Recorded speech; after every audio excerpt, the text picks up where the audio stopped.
సత్యమూర్తి గారు, వాస్తవానికి మత్స్యకారుల సేవలో చంద్రబాబు నాయుడు గారు. సో ఇది ఒకవైపు అయితే దాదాపు 260 కోట్ల సహాయం ఒకవైపు అయితే, మొన్న ఇటీవల వెళ్ళినటువంటి జగన్మోహన్ రెడ్డి గారు జువ్వలదిన్నెకి వెళ్ళి అక్కడికి వెళ్ళి సాగర్ డిఫెన్స్కి సంబంధించినటువంటి ఒక ప్రాజెక్ట్ ఏందో దాన్ని వెళ్ళగొడతామని చెప్పేసి అనడం, ఇవన్నీ కూడా చూస్తూ వస్తున్నాం. ఇప్పుడు దీని గురించే చర్చ, మీరేం చెప్తారు? ఇప్పుడు జువ్వలదిన్నె హార్బర్ విజిట్ చేయడానికి వెళ్ళినప్పుడు వెళ్ళటానికి ముందు జగన్మోహన్ రెడ్డి చేసిన చర్యలు చూస్తే, జగన్మోహన్ రెడ్డి చేసిన చర్యలకి ఈ రోజున సీఎం చంద్రబాబు నాయుడు రిప్లై ఇచ్చినట్టు అయింది. ఆ రోజున జగన్మోహన్ రెడ్డి ఏం చేశాడు, అక్కడ ఏంటి అంటే తమిళనాడు నుంచి బోట్లు వస్తాయి, ఫిషింగ్ బోట్లు వస్తూ ఉంటాయి. వాళ్ళు వచ్చి మన తీర ప్రాంతంలో వాళ్ళు చేపలు వేటాడి తీసుకెళ్తూ ఉంటారు. మన వాళ్ళు వాళ్ళని తరిమి కొట్టడానికి రకరకాల ప్రయత్నాలు చేస్తుంటారు. వాళ్ళు పెద్ద బోట్లలో వస్తుంటారు, చాలా పెద్ద బోట్లలో వస్తారు కాబట్టి వాళ్ళని మన వాళ్ళు ఎదుర్కోలేరు. ఒక సందర్భంలో ఏంటి అంటే మన మత్స్యకారులందరూ వాళ్ళు ఒక జట్టుగా ఉండి 4 తమిళనాడు పడవల్ని పట్టుకున్నారు. పట్టుకొని తీసుకొచ్చి ఒక విలేజ్లో పెట్టారు, లంగరేసి కట్టి ఉంచారు. ఒకరోజు చాలా కాలం నుంచి అవి ఉన్నాయి, అవి వాళ్ళందరూ కూడా లోకల్స్ జాగ్రత్తగా చూసుకుంటూ ఉన్నారు. తమిళనాడు నుంచి వచ్చే మత్స్యకారులు కూడా ఆగారు. ఈ ఆంధ్ర వాళ్ళు కొంచెం అగ్రెసివ్గా ఉన్నారు, మనం ఇప్పుడు పోకూడదని చెప్పి వాళ్ళు రావటం తగ్గించారు, దాదాపుగా మానేశారు. ఒకరోజు సడన్గా ఏమైంది అంటే 4 బోట్లు అక్కడి నుంచి మాయమైపోయినాయి. ఎవరో రాత్రికి రాత్రి వచ్చి వదిలేశారు బోట్లని. ఆ బోట్లు వెళ్ళిపోయి తీసుకెళ్లారు, అక్కడ కనపడలే బోట్లు. మత్స్యకారులందరికీ డౌట్ వచ్చింది, ఎవరు చేశారు ఈ పని, ఎవరు చేశారు, ఎవరు వదిలేశారు, అసలు ఏంటిది, ఏం జరుగుతున్నది అని చెప్పి వాళ్ళు చాలా ఆందోళనగా ఉన్నారు. ఎందుకంటే వాళ్ళ జీవనోపాధికి సంబంధించిన విషయం కదా ఇది, ఎవరైనా ఆందోళనగా ఉంటారు కదా. అప్పుడు ఈ వైసీపీ నాయకులు కొంతమంది అందులోకి జొరబడి వాళ్ళకి ఏం చెప్పారు అంటే, తెలుగుదేశం పార్టీ నాయకుడు బేద మస్తాన్ రావు తమ్ముడు రవికుమారు, ఇంకొక తమ్ముడు, వీళ్ళ ముగ్గురు కలిసి ఇదంతా చేశారు అని చెప్పి మొత్తం ఆ నేరాన్ని తెలుగుదేశం వైపు డైవర్ట్ చేశారు. తెలుగుదేశం వైపు డైవర్ట్ చేసిన తర్వాత మొత్తం ఒక అతన్ని పట్టుకున్నారు. వీళ్ళందరూ చాలా కష్టపడి తెలుగుదేశం నాయకుల్ని మేము బహిష్కరిస్తున్నాం అని చెప్పి వాళ్ళు ప్రకటించారు. బేద మస్తాన్ రావు, బేద రవిచంద్ర వీళ్ళందరూ కూడా రావటానికి వీల్లేదు, వాళ్ళు మాకు అన్యాయం చేశారు అని ఒక చిన్న మిస్అండర్స్టాండింగ్ వచ్చేసింది. ఇదే జగన్మోహన్ రెడ్డికి కావాలి. వెంటనే ఏం చేశాడు అంటే మొత్తం ప్రోగ్రాము డిక్లేర్ చేశాడు. ఆ తర్వాత మత్స్యకారులందరూ ఎవరైతే బోట్లు వదిలేశాడో అతన్ని పట్టుకున్నారు. ఏంటి అంటే, నాకు కొంతమంది డబ్బులు ఇచ్చారు, దాంతో నేను వదిలేశాను, తప్పైపోయింది అది ఇది అని చెప్పి ఎవరా అని ఎంక్వైరీ చేస్తే వైసీపీ నాయకులే బోట్లని రిలీజ్ చేయించేసి ఆ నేరాన్ని తెలుగుదేశం వాళ్ళ మీదకి వేయించేసి తెలుగుదేశం పార్టీకి సంబంధించిన నాయకులు ఈ పని చేశారు కాబట్టి మనం తెలుగుదేశం పార్టీని బహిష్కరించాలని వాళ్ళతోటి చెప్పించే ప్లాన్ వేశాడు. వేసిన తర్వాత ఈ ప్లాన్ ఎప్పుడో ఒకవైపు ఇంప్లిమెంట్ జరుగుతున్నా కానీ ఇంకొక వైపు జువ్వలదిన్నె హార్బర్కి నేను వెళ్తున్నాను అని జగన్మోహన్ రెడ్డి డిక్లేర్ చేశాడు. అక్కడికి వెళ్ళాడు.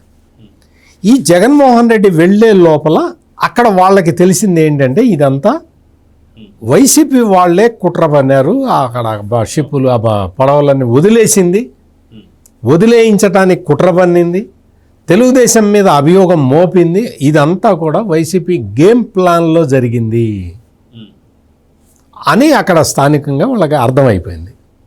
ఈ లోపల జగన్మోహన్ రెడ్డి అక్కడికి వెళ్ళాడు. వెళ్ళి తెలుగుదేశం వాళ్ళు వదిలేయించారు చూసారా, నిన్నగాక మొన్న లోకేష్ వచ్చాడు చూసారా ఇక్కడికి. లోకేష్ వచ్చి రాత్రికి రాత్రి బేద మస్తాన్ రావుతో మాట్లాడి ఆ షిప్పులు వదిలేయించాడు అని చెప్పి డైరెక్ట్గా లోకేష్ మీద పెట్టించాడు ఈ జగన్మోహన్ రెడ్డి. ఈ జగన్మోహన్ రెడ్డి పర్యటనకి ముందరే అసలు వాస్తవం అక్కడ తెలిసిపోయింది వాళ్ళందరికీ, ఆ ఫిషర్మెన్ అందరికీ అర్థమైపోయింది ఈ జగన్మోహన్ రెడ్డి ఇదంతా వేసాడు అని. వాళ్ళకి జగన్మోహన్ రెడ్డి వచ్చి స్పీచ్ ఇస్తాడు, ఇట్లా చెప్తాడు అనేది వాళ్ళకి ముందరే కొంచెం అర్థమైపోయింది. అర్థమైపోయి వాళ్ళు ఏం చేశారంటే, ఈ జగన్మోహన్ రెడ్డి మీటింగ్కి మీరు ఎవరు వెళ్ళటానికి వీల్లేదు, ఎవడైతే ఏ మత్స్యకారుడైనా జగన్మోహన్ రెడ్డి మీటింగ్కి వెళ్తే మీకు ఫైన్ వేస్తామని చెప్పి వాళ్ళు డిక్లేర్ చేశారు. మత్స్యకారుల్లో కట్టుబాటు ఉంటుంది, వాళ్ళు ఎవరినో వాళ్ళ కుల పెద్దలు చెప్పిందే వింటారు, వేరే వాళ్ళు చెప్పేది వినరు. వాళ్ళు జగన్మోహన్ రెడ్డి మీటింగ్కి ఎవరు వెళ్ళకూడదు అని ఆ రాత్రి డిసైడ్ చేశారు. జగన్మోహన్ రెడ్డి వెళ్ళాడు అక్కడికి. ముందర ఈ విషయం తెలిసిపోయింది ఆల్రెడీ, మనం బన్నిన కుట్ర మత్స్యకారులకు అర్థమైపోయింది అని చెప్పి ఈయన ఏం చేశాడంటే, పక్క ఊళ్ళ నుంచి మనుషుల్ని గ్యాదర్ చేయండి అని చెప్పారు. మనుషుల్ని గ్యాదర్ చేశారు, వెళ్ళారు. అందులో మత్స్యకారులు ఎవరు లేరు. ఎందుకు లేరు అంటే మత్స్యకారులందరూ చెప్పారు, వాళ్ళందరూ ఒక కుల కట్టుబాటుకు వచ్చారు. జగన్మోహన్ రెడ్డి మీటింగ్కి ఎవడన్నా వెళ్తే అబద్ధాలు చెప్పి వస్తున్నాడు, లోకేష్ మీద అబద్ధాలు చెప్పడానికి వస్తున్నాడు, అందుకని మనం ఇతని మీటింగ్కి వెళ్ళొద్దు అని డిక్లేర్ చేశారు. వేరే వాళ్ళని పెట్టుకొని వాళ్ళు మత్స్యకారులు ఏదైతే అనుకున్నారో అవే విషయాలు చెప్పాడు జగన్మోహన్ రెడ్డి. అంటే లోకేష్ని బ్లేమ్ చేస్తూ చెప్పాడు. యాక్చువల్గా లోకేష్ని బ్లేమ్ చేస్తూ చెప్పాల్సిన అవసరం ఏంటి? లోకేష్ని బ్లేమ్ చేసుకుంటూ నువ్వు రాజకీయ గేమ్ ఆడటానికి వచ్చావు అని ఏదైతే మత్స్యకారులు ముందుగానే గ్రహించి మత్స్యకారులు వెళ్ళకూడదు అని నిర్ణయం తీసుకున్నారో ఆ నిర్ణయం కరెక్టు 100%. ఎందుకంటే ఈ కుట్ర అంతా బోట్లు వదలటం దగ్గర నుంచి కుట్ర అంతా చేసింది జగన్మోహన్ రెడ్డి అని మత్స్యకారులకు అర్థమైపోయింది. ఆ తర్వాత బేద మస్తానరావు వచ్చి వాళ్ళు ఎంక్వైరీ చేశారు. ఈ లోపల ఎంక్వైరీ చేస్తే అవన్నీ కూడా ఎక్కడ ఉన్నాయో తెలిసినాయి. ఆ మెరైన్ పోలీసుల దగ్గర ఉన్నాయి, అది తీసుకొచ్చారు, మళ్ళీ దాన్ని అంతా ఇచ్చేశారు.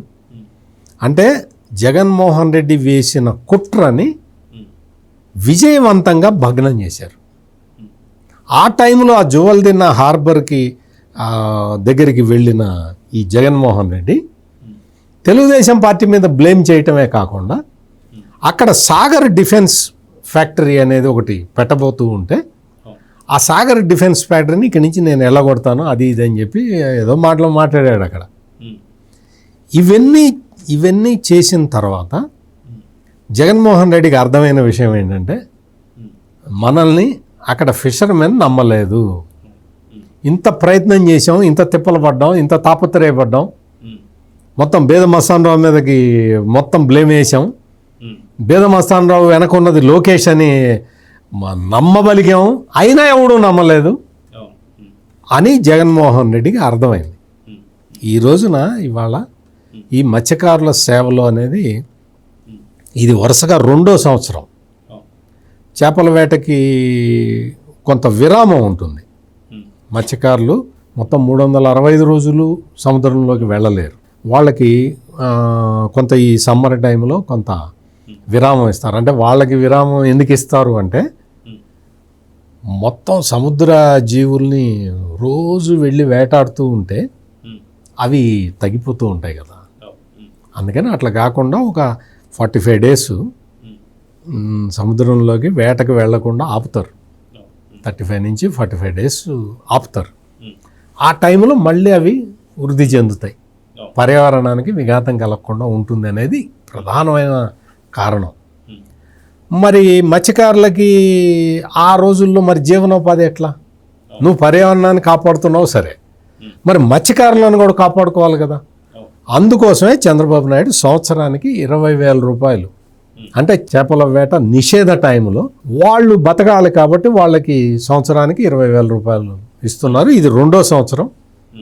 దాదాపుగా 135,000 మందికో 140,000 మంది మత్స్యకారులకి 62 కోట్లు రిలీజ్ చేశారు. అవి ఇవ్వడానికి వెళ్ళినప్పుడు చంద్రబాబు నాయుడు చాలా క్లియర్ కట్గా చెప్పాడు, తమిళనాడు నుంచి బోట్లని రానివ్వం, తీరం మనది, ఈ మొత్తం సముద్ర తీరం అంతా మనది, మన షిప్ మనది, వేట మనది, వేరే వాడిని రానివ్వం అని చెప్పటమే కాకుండా అక్కడ డ్రోన్స్ తోటి మొత్తం నిఘా వ్యవస్థ ఏర్పాటు చేసేస్తున్నారు.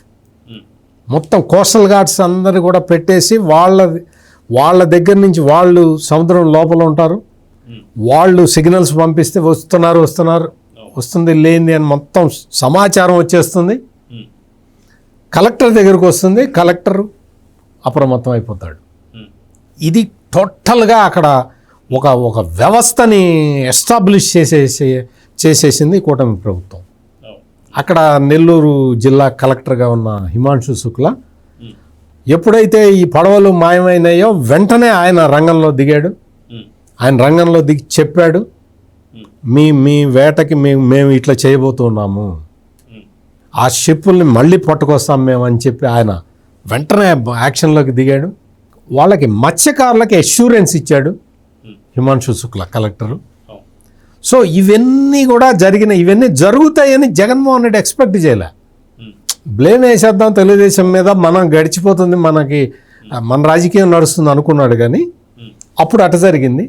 ఇప్పుడు చంద్రబాబు నాయుడు వెళ్ళి మొత్తం డ్రోన్ సర్వైలెన్స్ పెట్టేసి మొత్తం పబ్లిక్ అడ్రస్ సిస్టమ్స్ పెట్టి తమిళంలో కూడా చెప్తారు, తమిళంలో, హిందీలో, ఇంగ్లీష్లో చెప్తారు, రావద్దు, ఇది ఆంధ్ర బార్డరు, మీరు లోపలికి వచ్చారంటే మీకు ట్రీట్మెంట్ ఉంటుంది అని చెప్పి అనౌన్స్మెంట్ చేస్తారు. డ్రోన్ల ద్వారా అనౌన్స్ చేయబోతూ ఉన్నారు. ఇటువంటి కార్యక్రమాలన్నీ అడ్వాన్స్డ్ టెక్నాలజీ ఉపయోగించి మన మత్స్యకారులని మనం కాపాడుకునే ఒక వ్యవస్థ, ఒక ప్రోగ్రాం తీసుకొచ్చి పెట్టారు. జువల్దిన్న హార్బర్లో మొత్తం ఆ ఏరియాలో, ఉమ్మడి నెల్లూరు జిల్లా ఆ ప్రాంతంలో అంతా కూడా మత్స్యకారులు దే ఆర్ వెరీ హ్యాపీ. మీరే విన్నారు వీడియోలో, చంద్రబాబు నాయుడు ఈ తీరం నాది, ఈ బోటు నాది, ఈ వేట నాది అంటే మొత్తం మత్స్యకారులందరూ చప్పట్లు కొట్టారు. వాళ్ళకి కావాల్సింది అదే. Please subscribe to Leo news for more videos.